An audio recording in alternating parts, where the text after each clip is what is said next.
Good evening. This is your girl Lynette from DALS Credit Solutions. Today is August 9th, 2022. We will be doing Credit Tip Tuesday, and our topic today will be understanding credit worthiness as it defines your credit profile. So, as we are joining, we are using the platform StreamYard. If this is your first time tuning in, please um, let us know where you are tuning in from. Put them in the comments. If you have any questions or concerns, also put them in the comments. If this is your first time watching, let us know it's your first time watching. And if you are watching a replay, let us know you're watching a replay by putting in the comments hashtag Credit Tip Tuesday replay. I did a series on this, and last week it didn't get uh, broadcast due to music that I had within the live. Even though I did not own the rights to the music. It was unable to be streamed the way I wanted to be streamed. So I'm going to do a 2-part series in one. So I hope you guys enjoy this. Again, my name is Lynette, and I am the founder of DALS Credit Solutions, and this is Credit Tip Tuesday. As you are coming in, again, please like, click, and share. If this is the first time you are tuning in, make sure you put in the comments where you are tuning in from.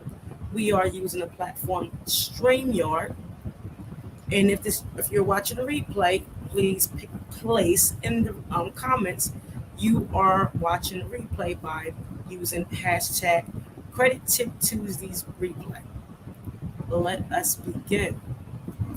So I did this series again last week, and it didn't get the visibility that I wanted. So I'm going to do the entire series, part 1 and part 2 today. So the goal is for you to understand your personal credit, increase your credit worthiness while looking over your reports. So I'm going to be using some slides. If you want a copy of the slides, put your email in the comments and I will send them directly to you. So I'm going to introduce this as if you never looked at your credit report one day in your life. I know I've educated for over 2 years regarding credit and its dynamics, but I want to have everyone look at this as if they never saw their credit reports. I'm also going to put in the comments, again, if you have questions, let me know. So when you're reviewing your credit score, there are several credit reporting agencies, and the reporting agencies are no more than a storehouse that reports patterns, trending data of who you are. As they collect information from different areas, they report this on your credit profiles. It's your job to make sure that it is accurate. So the credit data reporting agencies are the following: Equifax, which was one of the first credit bureaus established; Experian, TransUnion, Innovis, Check Systems, and LexisNexis. LexisNexis is one of the largest data sources on the planet, and it stores any and all reports from previous convictions, speeding tickets, evictions,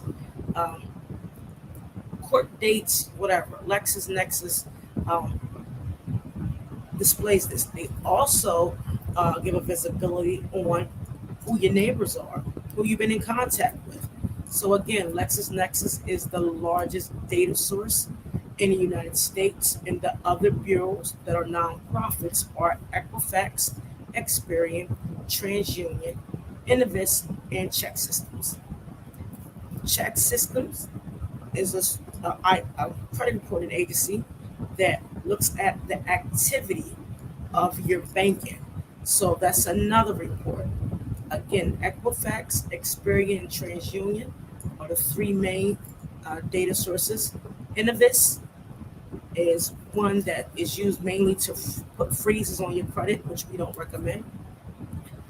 Check systems is how they look at your activity on deposits, if you have any negative accounts, overdraft fees, things of that nature, and that's a scoring system. And LexisNexis, again, which is the largest database in the United States that holds more than the score.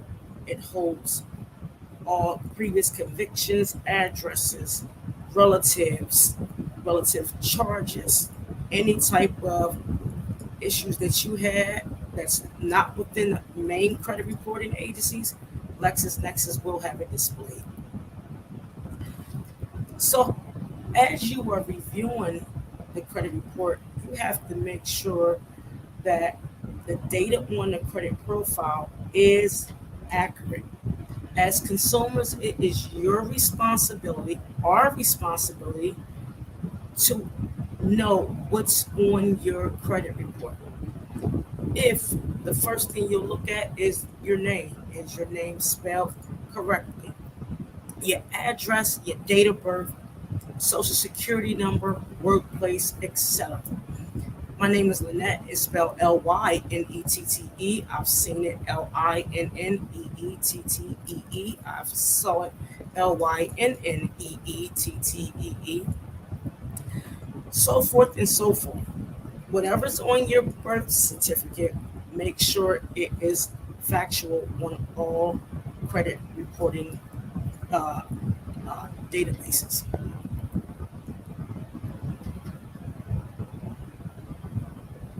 As we begin the steps on identifying if information is accurate, let's understand the definition of the 5 pillars.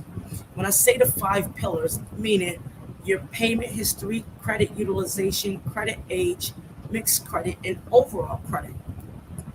However, there are 5 C's that is the equivalent to the 5 pillars. So when I talk about payment history is your character. Who are you? How you pay your bills. The capacity is the amount of loans, debt, credit utilization that you can carry, that you can be responsible for. Capital is how long you had your accounts and what type of, you know, funding you have, money you have. Collateral is mixed credit, I mean everything you own, assets, insurance, real estate, uh, anything, debt, whatever the case may be. Collateral equals mixed credit. The condition, meaning time on the job, overall credit, income, employee, and or business. What is the condition of who you are? The nature of who you are. Goes in the categories of the 5 C's, which will identify the 5 pillars on the credit report.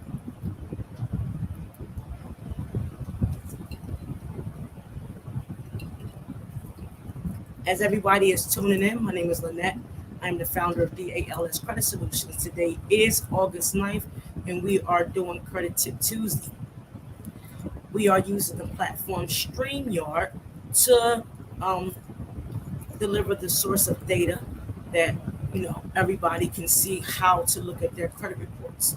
Again, I am educating on a level as if you never looked at your credit reports. It's very important. Sometimes we have to start over to regain and understand the mistakes we have and build our credit worthiness.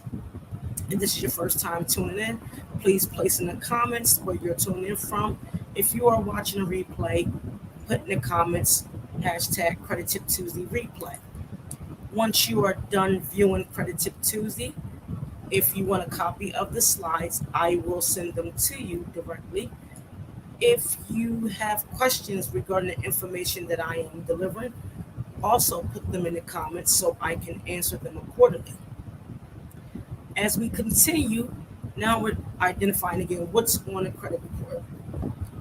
Name, age, date of birth, social security, and accounts open. So when I say all accounts, anything that has your digital and or manual signature. Now I've my account, my oldest account is almost 19, 20 years old. I'm only 35. I don't know that. Know that. Nope. Don't know how that happened, but it happened. But make sure everything on your credit report belongs to you.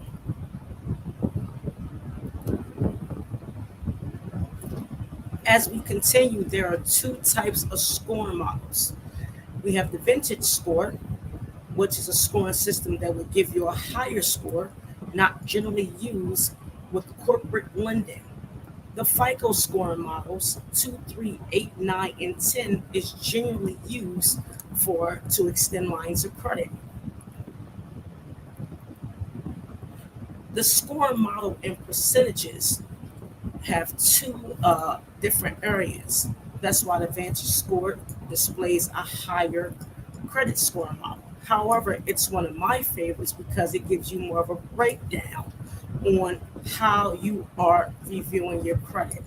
The FICO scoring system is the oldest model and it is more respected and utilized with corporate lending and, different lines of credit. With the vintage scoring system, you have payment history, which is 40%. Depth of credit is 21%. Utilization is 20%. The balance is 11%.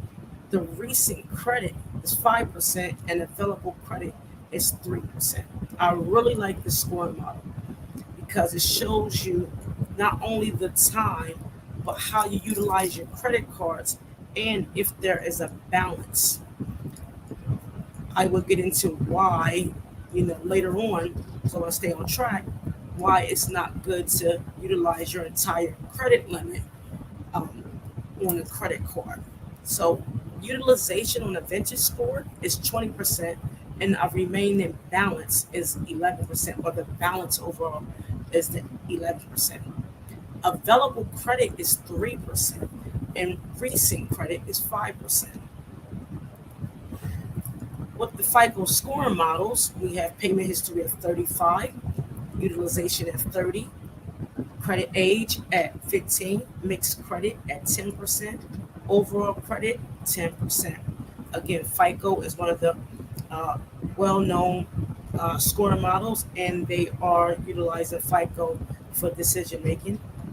Every institution have their internal scoring models as well, and they can either look at the original FICO or have their own scoring models.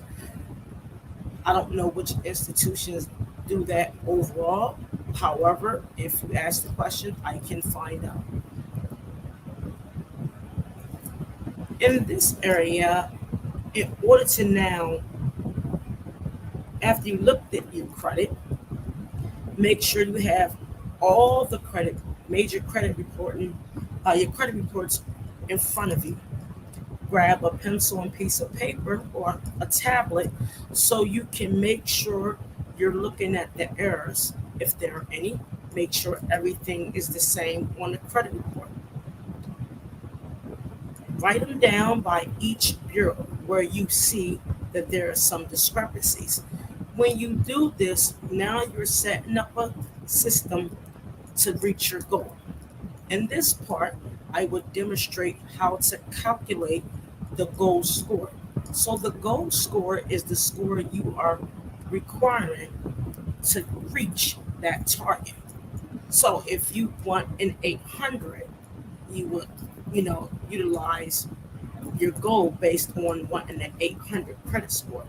Everything I do is numerically um, because I want the individuals to see how we come up with a plan in order for you to look at your information and how to start.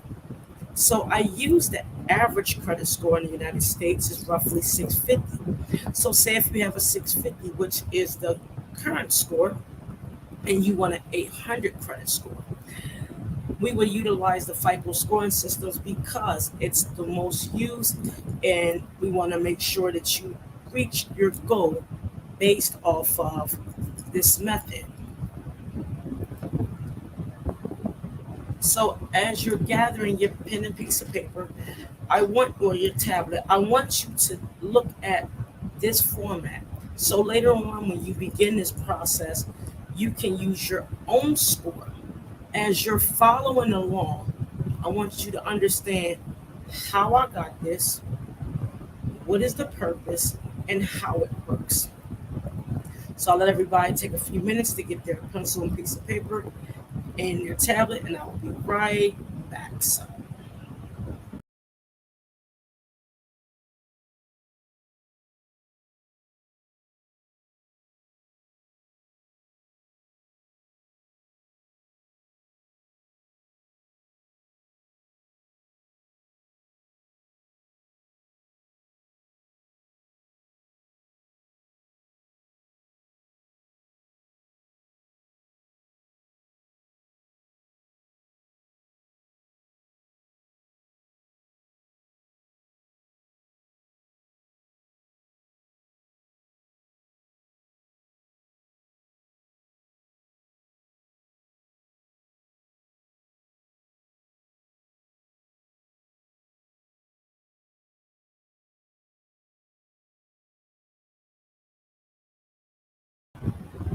sorry about that. My mic was muted.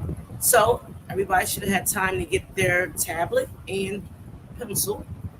Again, I want you to follow the exact numbers.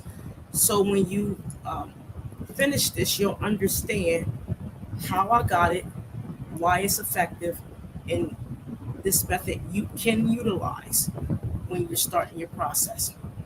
So again, we use the goal score at 800 and the current score at 650.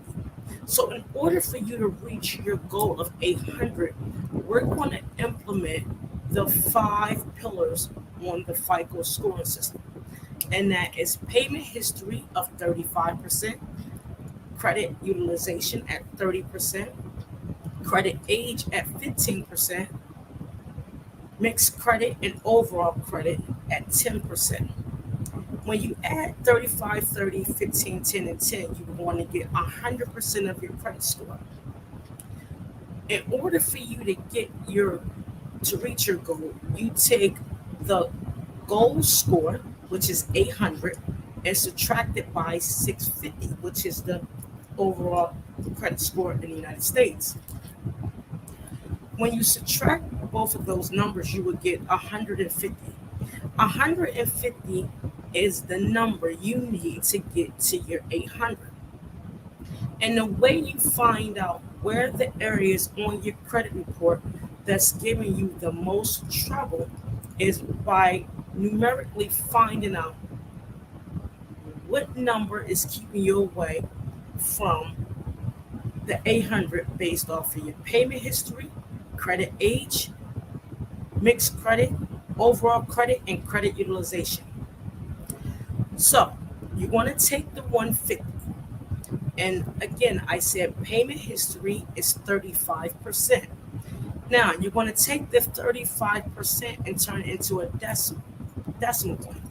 All those that hate math, please, it's okay.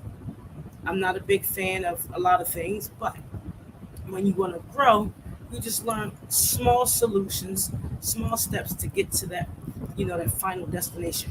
So you want to take the number 150, and you want to multiply it by 0.35.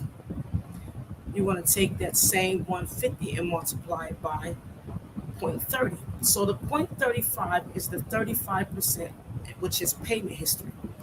The 0.30 is 30%, and that is credit utilization. You're going to take the same 150 and multiply it by 0.15, which is credit age, and you're going to take the same 150 and multiply it by 0.10 twice, and that is mixed credit and overall credit. Once you get those numbers, take your time. Again, if you need the slides, put your email in the comments and I will send them to you directly. When you multiply 150 times 0.35, which is your payment history, you will know 52.5 points is the number you need to get closer to your 150. Out of the credit age, the credit utilization, You multiply 150 times 0.30, which is your credit utilization, and now there's 45 points. If you multiply 150 times 0.15, which is your credit age, that will give you 22.5 points. If you multiply 150 times 0.10 twice, it will give you 15. Once you get these numbers, 52.5, 45, 22.5, 15, and 15, let me know what number you did get. If you added up the numbers, those numbers given will be the 150 points needed to reach your target goal of 800. Now, the points given is the numbers required to get you to that destination, but you need to turn those decimal points back to a percentage. So 52.5% is your payment history. So your payment history is lacking areas on the credit that's keeping you away from that goal. Not lack, excuse me. There's areas on the credit report that's keeping you away from that 800 credit score. So 52.5% of your entire credit profile has to do with your payment history. Your credit utilization, if you don't have any credit cards, that is 45% of your overall credit profile based on credit utilization. Your credit age is 22.5, which is 22.5%. 15% is mixed credit. Overall credit is 15%. As you are looking at this will give you an overall view of, okay, I have 52% out of 100 that is dealing with my payment history. 45% is my credit utilization. My credit age is 22.5%. My mixed credit and overall credit is 15%. Again, if you add all of those points up, it would equal the 150 points that will allow you to get to your goal of 800. Now, as you're looking at your credit profiles, meaning with all the credit bureaus, credit reports in front of you, not just one, all of them, TransUnion, Equifax, Experian, Check Systems, LexisNexis, get your reports. Review your reports. This is not going to take 2, 3, 4 hours. This might take you a little longer, but can you imagine spending the time now so you don't have to spend extra later? Trust me, I have been in this boat more than once, and the way I educate on this is the mistakes that I made growing up, and even as I, getting older, on how to understand not only the credit report but behavior spending. These factors are extremely important in order for you to reach your goal. Look at all of the information and start taking notes. So, the first step on how to get to your 150 points is, again, more math, but it's simple math. So, as I stated in the previous slide, you need 52.5 points out of the 150 points needed to achieve your overall goal. The question you're probably asking, how is this possible? Before we continue, I want to let everybody know my name is Lynette. I am the founder of DALS Credit Solutions. We are talking about how you can increase your overall credit worthiness by knowing, what's on the credit profile.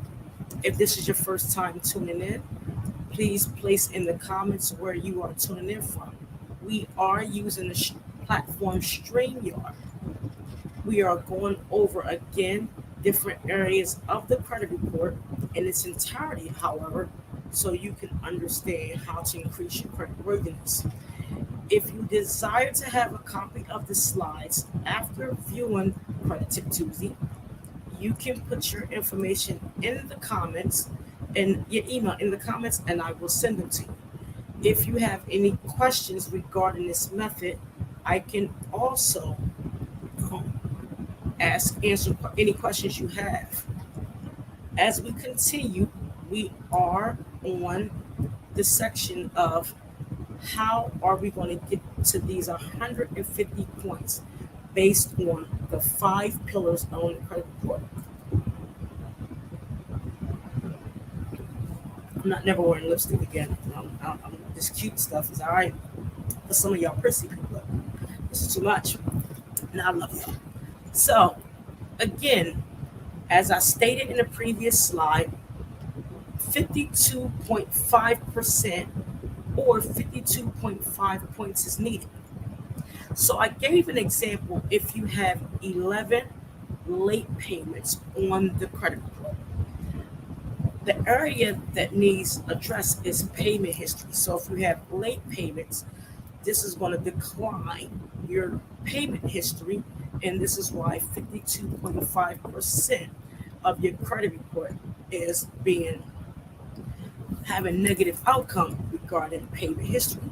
So the way you look at this, I said you have 5 late payments on the credit cards and 6 late payments in collections. I utilize this example because this is what I normally see on credit profiles. So in order for you to get to this goal, you're going to divide the 52.5 over 11. The 52.5 is the number of points divided by the number of late payments on your credit report. When you do this, every time a negative area is removed or it aged, meaning it gets older, you will gain 4.77272727 points every credit reporting cycle. This is just your payment history. Again, if you have an issue on your payment history based off of this example, the number of points needed to reach your goal is 52.5, which is 52.5% of your credit profile. Regarding payment history, the example I use, if you have 11 late payments in several areas of the credit report. So if you have 5 late payments on the credit cards, 6 late payments in collections, let's explore the math.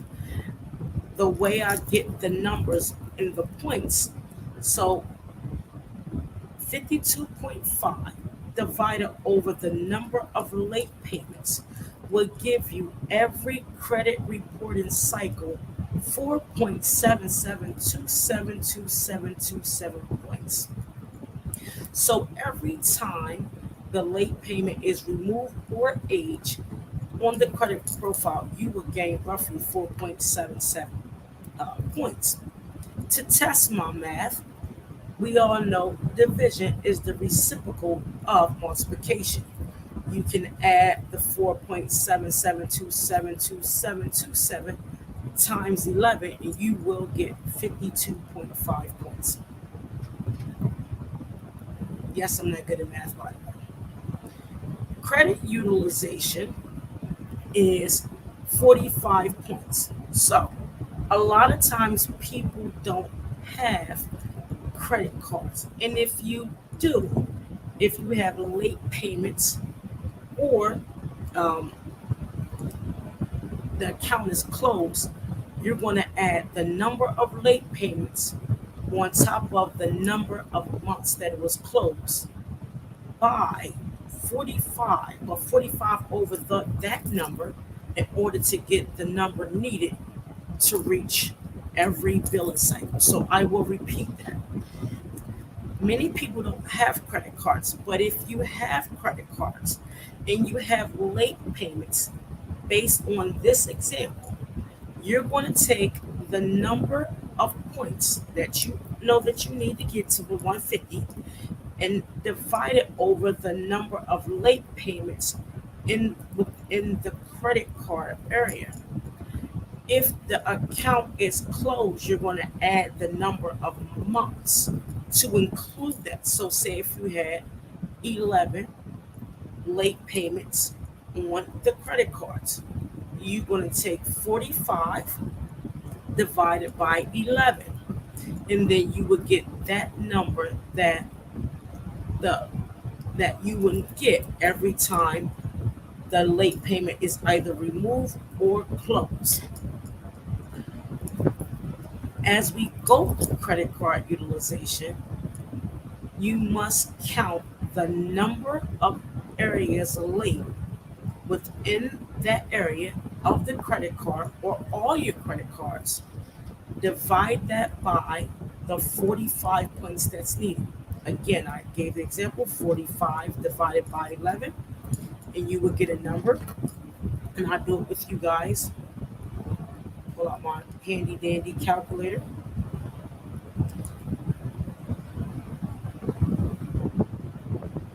So if you have 11 late payments, you would take 45 divided by 11. In every reporting cycle, you will earn 4.09090909 every reporting cycle. To test that, you can take that number given and multiply by 45 by the number of late payments, and you will get 45. A lot of myths with credit cards. I don't want to get deep into it because we're going to do that in the second series, because I'm going to do this all in one. And you want to understand the target utilization, transactor versus revolver, and statement closing date versus payment due date. If anyone have any questions, please let me know. Put them in the comments as we continue. I will go over this. To find your credit age, you have to look at the time of the first account established to the latest account established. My famous number is 11 that you see. I use 11 in a lot. I can use any number, to be honest with you, but I use 11 because it's an easy number and I want you guys to understand this. So oftentimes, when you're applying for a new line of credit, you will see a decrease in score because you tampered with the credit age. Credit age is like fine wine. The older it is, the better the score, usually. So the way you determine credit age in 11 accounts, I use the years 2010 all the way up to 2022. The way you determine your credit age, you start with the first date of the opening of the account, and you count the number of accounts, meaning in its years. So I use very easy examples here. 2 accounts in 2010, 2 accounts in 2011, 2 accounts in 2014, 2 accounts in 2016, 1 in 17, 1 in 19, and 1 in 2020. When you add all those years up, and they are 11 accounts, you will get the number 2014.36364. Again, the way you find your credit age is you add all the accounts up by year. So if we had 2 accounts in 2010, you add 2010 twice. If you had 2 accounts in 2011, you add 2011 twice. You add two accounts in 2014, you add 2014 twice, so forth and so on. You do this until you have all 11 accounts. And when you add those together, you will get 2014.36364. When you round that off, you'll get 2014. In order to find the age of the report, you're going to subtract what you found by the current year. When you subtract what you found by the current year, you will see that your credit age is 8 years old. So again, I use 11 accounts. You count the accounts by adding the years that it was open. Again, 2010 had two accounts, 11 had two, 14 had two, 16 had two, 17 had one, 19 had one, and 20 had one. When you add all those numbers together, you'll get 2014.36364 equals 2014. You take that number and subtract it by the current year we are in, and you will get your credit age is 8 years old. And you're probably saying, why would I need to do all of this? And it displays to me on the credit report. That's a good question. I'm going to answer for you. When you write things down, the subconscious captures it to say, I am bringing awareness about who I am when it comes to my finances. If we allow the computer to generate everything, which is fine, and we don't have an idea what's going on, you will continue to be in that space where you don't know what's going on. So you should understand your credit profile because one, it educates yourself, and if you have children. Two, it will bring more awareness and resiliency within a home. Three, it would improve communications. Four, it would decrease arguments within the household because you would be able to talk about when things are wrong. And five, it will allow you to sleep at night because you honestly knows what's going on with your credit report. Your credit determines how you live, move, walk, breathe, or whatever. Now, don't get me wrong. A lot of people walk fine and live fine with bad credit. I've done it for years. I'm telling you. But I was broke. Hell, still broke. I was broke. You know, so I didn't have that financial awareness. I didn't have those insurance policies that I'm able to finance. I didn't have advisors. I didn't have individuals that can educate me. And you do a lot of harm. And then when you turn 40 or 50, you say, I get it. And I understand we're still growing overall, but doing it with a pencil and piece of paper gives that subconscious that information to say, oh, this is how they calculate.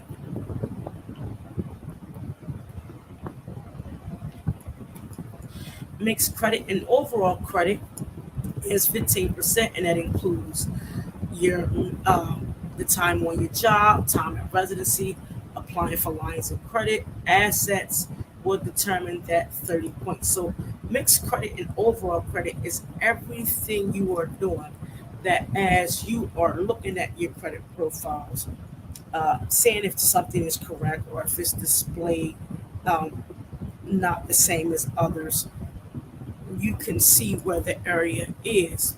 Again, while you're doing this, use the examples within the slides. Once you grasp the concept, then use your and determine your numbers based on what you see and set your goals. Please do short-term goals for long-term to extend the long-term goals. If you are a 500 and you need to be at 800 in 3 months, this is not the way to do it because you're not going to get there. If you are 500 and you're trying to reach an 800, educating yourself along the way to bring awareness to get to the 800 will ensure you won't get back to the 500s again.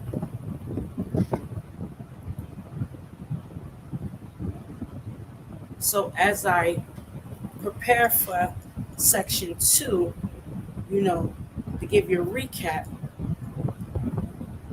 know which who are the credit bureaus, how they operate, look at your check systems, look at your LexisNexis, pull your credit reports, because it's important. If you have everything in front of you, you can now keep a dialogue on how you are going to improve overall.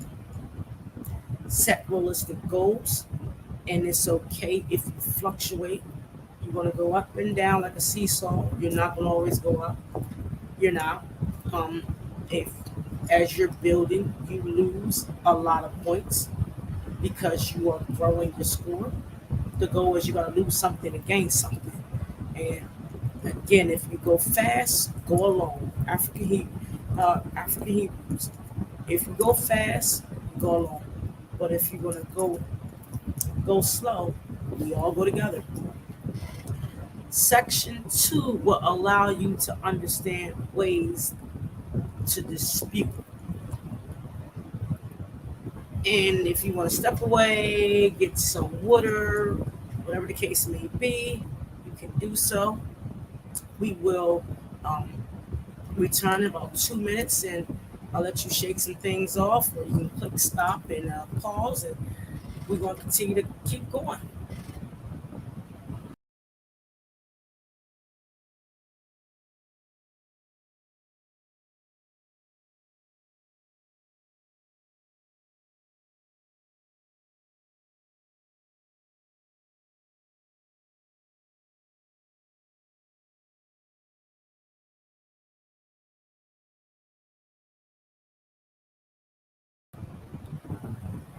All right, I am back. You're probably saying, why is she taking breaks? Because I can. I'm going to take breaks. I'm doing this a whole way through, so you don't have to, look for part two. I'm doing both at the same time because last week I did part two, and I played the song within the live, and Sony said, you can't do that. Well, even though I said you know, said this, I'm not the owner of this music, they still hit a lot of the content. So I'm doing the entire series one stop. We are on series two. My name is Lynette. I am the founder of DALS Credit Solutions. Today is August the 9th, Credit Tip Tuesday, and we're talking about how we can bring awareness regarding your credit profile. I educated in series one as if you never looked at your credit before. I hope this reached people that never looked at their credit report before, and I also hope that it reached people that may have looked at their credit or in the process of rebuilding their credit, uh, find some knowledge in this to keep and continue to grow. We are using the platform StreamYard. If you have any questions, comments, or concerns, please place the information in the chat. Let StreamYard know who you are so I can see. I will share this throughout social media. Check out my YouTube, LinkedIn, Instagram, Facebook, of course, and my website, www.dalscreditsolutions.com. No, www.dalscredit.solutions. They're my own website. Before we begin the second series, please get your notepad out and a pencil. And we're now going to talk about how to dispute. I will read a disclaimer. All information is for educational purposes only. To grow and increase awareness, DLS Credit Solutions will not engage in any illegal activity which is not aligned with the Fair Credit Reporting Act and other federal regulators regarding credit laws. DLS Credit Solutions will not support instructions if you are in the process of removing items on the credit report associated with you by law. It is illegal to remove items on the credit report utilized during the account opening. We do not participate in purchasing trade lines from unknown sources, and we do not support credit privacy numbers, CPNs, fake social security numbers. We are now going to continue with the second series. How to read in the disputing process. Fun stuff. How to read your credit report. As I stated before, pull your credit reports from all agencies. FreeCreditReports.com is a source that you can pull your credit report. However, there's a disclaimer clause in there. If you pull from this site, you are giving creditors an additional 15 days to respond if there is an error on the credit report. Now, during the pandemic, it has been extended that creditors have 60 days minimum to respond to your issue. So if you pull your credit report from creditworthiness.com, you're given 75 days to respond. How this can affect you: one, it will keep errors on your report longer. Two, if you do 75, that's 2 months and 5 days out of the year. You break that down, they got 6 times to report. 6 times 2 is 12, roughly. So be mindful where you get this. This is a free source. Getting your reports from My Fico, Equifax, Experian, TransUnion. You can request them from the credit bureau, excuse me. My Fico is a paying platform. However, it will allow you to view all your reporting. DALS Credit Solutions does not profit from any information given regarding Fico, LexisNexis, Innovis, check systems, or any other any other credit reporting agencies. So I just want to let you know, if you do go to freecreditreport.com, you will have an additional 15 days to get your reports, your information back, which would give a total of 75 days for a creditor to respond back regarding your complaint. So to recapture what I said earlier, you collect the reports, review the data, review the reports of no mistakes, keep a dialogue. Now we're going to talk about, once you have everything in place, your reports, your documentation, your goals, now you find errors. So the chain of command, a lot of people will make the mistake and remain on a hamster wheel, which I've done in my earlier days. I said it like I've been doing this for 30 years, but I have not. You must respect the chain of command. So when you find the error on a report, look for a number and make the call. Doing this will create a documentation, what do you call that? Sorry. It will create a series of events created before you begin the disputing process. So you have to respect the chain of command. When you call the creditor regarding your report or the issue on your report, people say never give them your information. Well, how the hell are you going to find out if it belongs to you or not? You must give them your information. Call and say, hi, I am Lynette Stevenson, and I saw this collection report regarding medical on my profile. I would like to know, can you let me know who is associated with it, because all I see that is in collections. Give them your current address, because if you're not familiar, let them know. As you're creating a paper trail, this is what I couldn't get earlier, make sure you do one of three things. One, document the time you call. Two, ask who you are speaking to. And three, find out which department they work in. Because as you're documenting this, you're time stamping that I made this call on this date, on this at this time. Once you verify who you are, you then say, where did it come from? If they say, well, we bought it from an unknown source, I'm not familiar with this. They're going to ask, so are you saying it's not yours? I'm saying, basically, who you said it came from, it doesn't have any, I don't have an idea who that came from.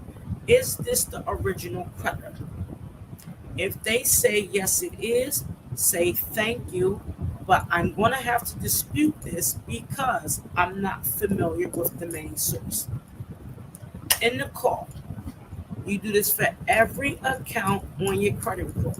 Many people will make the mistake and go to straight disputing because I've done it, and then you'll say, "Did you contact the credit report, the creditor?" And you say yes. They can check to see if you call because it's public. They can check. So please make the call, respect the chain of command. Once you have all your documentation and you created this paper trail, you begin to dispute anything you did not agree with. You do not send the information to the credit bureaus. Many people dispute at the credit bureaus. I did at one time. I had very little success doing that. The reason being that they're going to do is send your information to the credit bureaus and turn around and they're going to say, is this person's account? They're not going to do a full verification. This verification is going to be a 3 to 4 digit e-Oscar code. Again, I used to dispute with the credit bureaus. It does nothing for me. I have nothing against those that do it. To me, the process is just way too long, and all you're doing is sending sending certified letters, and only thing they're going to do is stamp them. You're never going to get a real signature, and you're going to remain on this hamster wheel. Sending your information and your concerns to the people who regulate that agency is where you get the best results at. So in order for you to do this, you cut the middleman because you respected the chain of command. You already made contact with the creditor. The creditor already told you, hey, this is where we got this from. You already made the creditor aware that I'm not familiar with the source. So if you send the dispute to the credit bureaus and you already spoke to the creditor who the credit bureaus is going to send the information to, the responses you're going to get on the credit bureau, the return is verified. So you already did step one. Don't go back through step one to get back to the same place you started at. It doesn't make sense. Again, I have nothing against those who dispute with the credit bureaus. If you had success, excellent. I have very little success because the process costs more money sending out all these certified letters, and all you're going to get is the same response that you got on the phone when you spoke to the actual person. As we continue, we will now begin the process of disputing. If this is your first time tuning in, welcome. My name is Lynette. I am the founder of DALS Credit Solutions. We are talking about how to read and dispute on the credit with the credit reports. This is the second series. If you want a copy of the slides, please put your information inside the comment section. We are using the platform StreamYard. Let's continue. Now, a lot of people are going to get fussy about this, but do not, and I mean do not, take letters off the internet to dispute, because those letters are not only sent from the credit bureaus, a lot of the information within the laws on those letters, you have no idea what they mean. And I say that because 90% of the people that are disputing have no idea what 15 UC, 16 UC, credit consumer laws, Consumer Financial Protection Bureau laws, OCC, Comptroller of Currency laws, banking laws. These are the laws that creditors must regulate and adhere to ensure they remain in compliance to the consumer. So when you hear about send the letters, these DIY letters, buy your letters, get them off the internet letters, put a word wrong or make it sound like you don't know what you're talking about letters, make it grammatically correct letters, which you should. Um, do these demand letters, and I'm telling you, it's going to put you on a hamster wheel.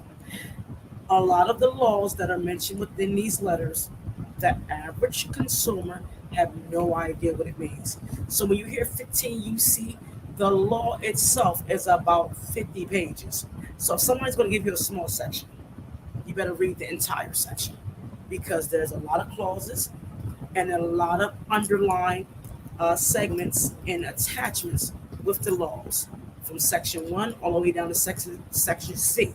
Z. The reason I know because I read these laws. I know these laws. And you have to understand if it's something that kept you from paying that bill or you was in a situation that you were unable to make those payments, create the document on the site with the federal regulators to make sure the creditors did everything they're supposed to by law to ensure you don't have a risk, meaning negative credit reporting, stress on income. All these areas are very important. As we continue to dispute, please be honest. Do not remove anything that belongs to you. Don't try it. It doesn't make sense because there are so many ways that a fraud alert can be displayed on your report and you don't know it's a fraud alert. Consumer does not agree. That's a notation of a fraud. Consumer disputed but still doesn't agree. Fraud alert. You're saying you don't agree and it's not yours. So when you look at the numerical factor of your credit report, the number is just not telling you that you're credit worthy or not. It's the notation within the credit report. Please be mindful when you dispute. Keep a paper trail and be honest. Is this my item on my report? So many people encounter issues when they remove addresses that used to belong to them or they don't live there no more. Um, Actual inquiries that you apply for, and then when you become credit worthiness, you're like, why couldn't I get an American Express card? Because you disputed it when you was at a lower limit. So now they have you on the list, and you're unable to obtain those benefits because you apply for something, and now you want it because you're not able to get it. So please be honest with yourself as you're looking at your reports. Do not remove nothing that belongs to you. One is against the law. Two, you can create more harm than good. Three, you can get blackballed. And four, it can be more brutal to your credit report. A lot of people say, I've been a 599 or 600 for 8 years. And I look at their credit report and the notation says it all. Consumer disputed this. This is what happened. The consumer disputed this. This is what happened. You're creating a risk to never increase your credit worthiness. We talked about chain of commands. Please call the original creditor, documenting every time you spoke with them, and while reviewing your credit information on the credit reports, ensure the information given from the creditor is correct. We talked about the 30 and 60 days of response. The normal time now, after 2022 of January, is 60 days. A creditor has to respond. If you get your credit reports from www.freecreditreport.com, you're adding an additional 15 days, which will give you a total of 75 days for response. Example items on a credit report, and I'm going to use a couple of them. My water's getting warm. Don't judge me. I use these issues on a report because, again, these are examples I saw and or dealt with within my process. So imagine you having an issue with your bank. Like the bank closed your account and you was unaware. You got a charge back. How do you dispute it? Now, would you dispute your issue with the bank, with the credit bureau? The answer is no. The way you know who regulates the bank is within the name of the institution.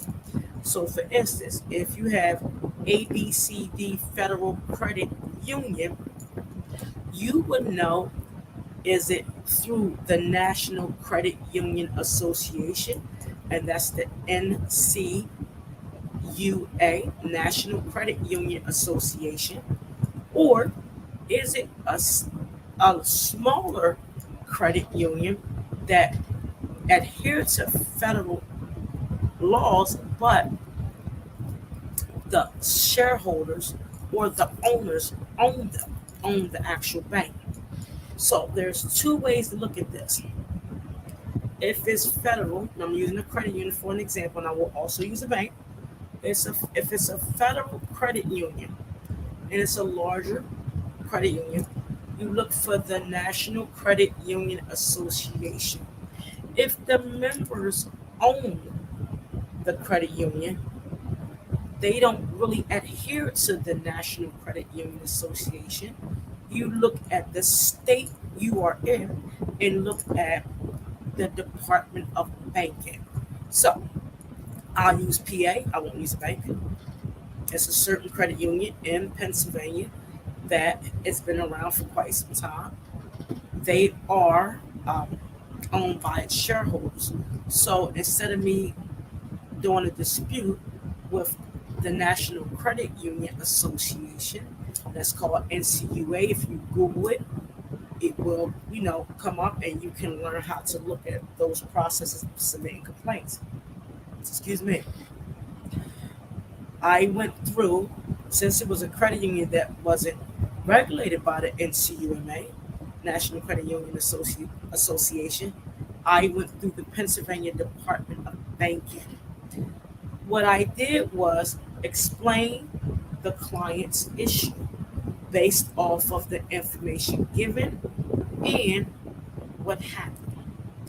When I submitted the complaint through the Pennsylvania National Department of Banking, and for example, this was a repossession on the client, and the way it happened was against the guidelines according to the Pennsylvania Department of Banking. The letter said X, Y, and Z. Based off of what happened, the repossession was fully removed and they received $1,200. So the services they got from me basically paid for itself.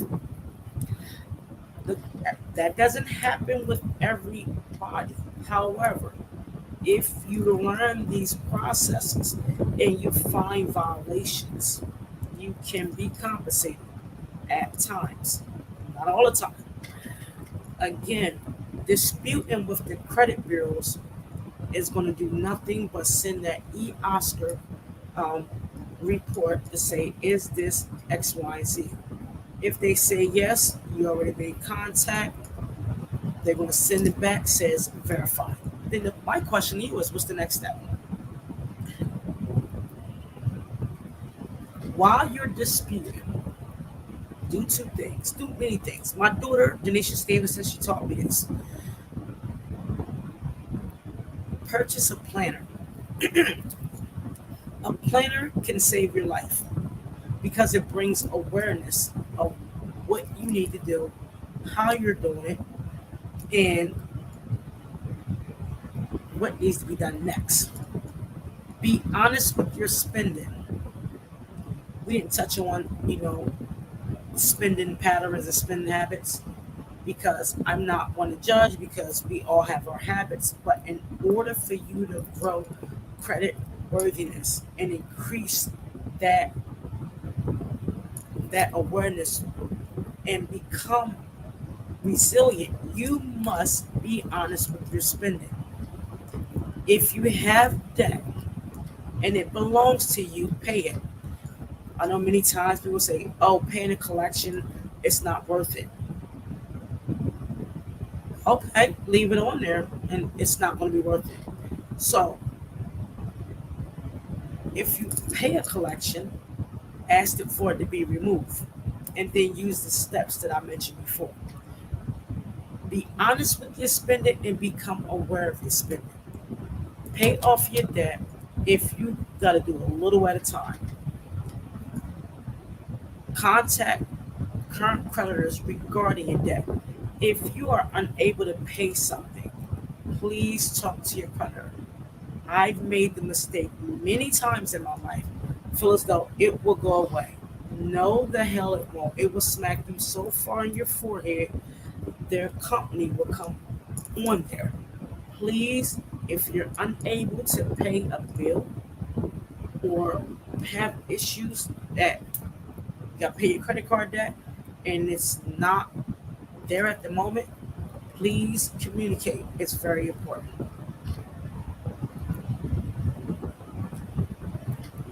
As we conclude, the goal is not for you to finish the race, it's the reason you began. Having the strength to begin this process is brave. Don't allow compromised credit prevent you from starting a business, obtain funding, and all possible opportunities for self and or your business. Be the difference within your home, improving credit, decrease child diversity, pipelines to prisons, and increase positive communications. Continue to be brave as this journey is rough. I will see you on the other side. I love you guys. I thank everyone who tuned in to watch this. I hope that I sow into you that it will make a change because so much is going on in this world that we have to be aware that things are disappearing. It's not the same. It's never going to be the same. And it's going to get worse. We are transitioning to the cashless, meaning money will become obsolete one day. I don't know if it's going to be fully removed. I'm letting you know, put your money in insurance or keep it under your mattress. Obtain credit, learn how to understand money and finances because we're coming into a season that the shelves are empty. We're coming to a season where we're scraping pennies and quarters and dimes. We're coming to a season where it's taking longer for payments to be made on businesses. We're coming to a season that things are slowing down. Be prepared for this upcoming season as if your life depends on it. I'm saying that from the bottom of my heart because I see things that many others do not. And I'm saying this to you to not gain business, but to sow into you to let you know, start this journey now. And I mean start it. Use the information given in order to grow.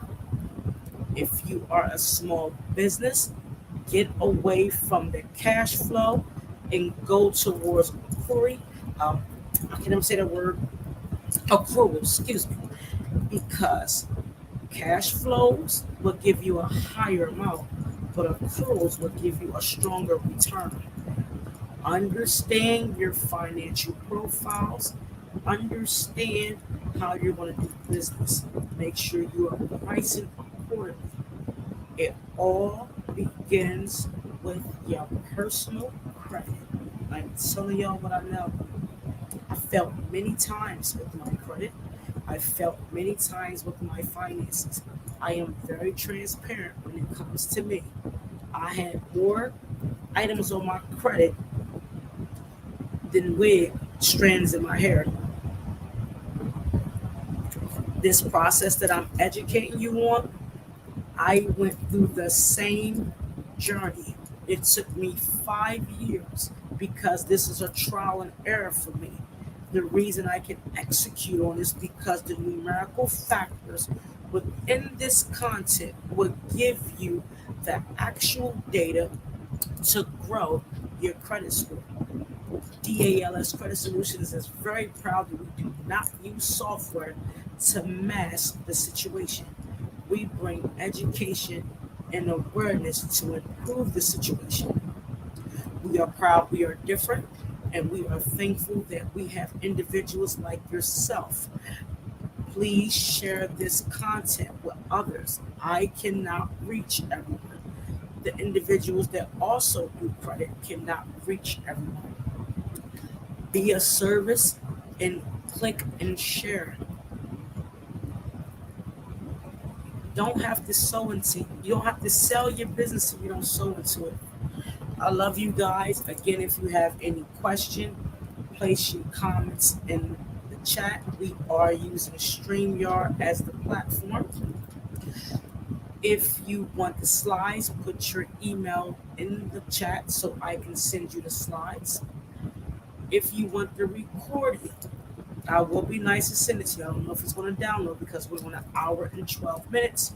Or please go to my Facebook page and look at the videos. You can go and view all videos back from 2020. I don't delete my data because it's public and everybody cannot afford services. Please be mindful and do it yourself if you are able to. I have many clients um, done it themselves and they are very successful. Shout out to Veronica Lent and Candace. She's from down south. I remember my first time with Candace. She came on my credit tip Tuesday, and she asked so many questions. She improved her score in 1 year. She had one consultation, and 1 year later, she bought her house. It's the consistency that will allow you to grow. So don't be afraid. Don't fall off. Don't be afraid to fail and get to the other side. I conclude by saying God bless you all. I love you. I will see you next Tuesday and have a wonderful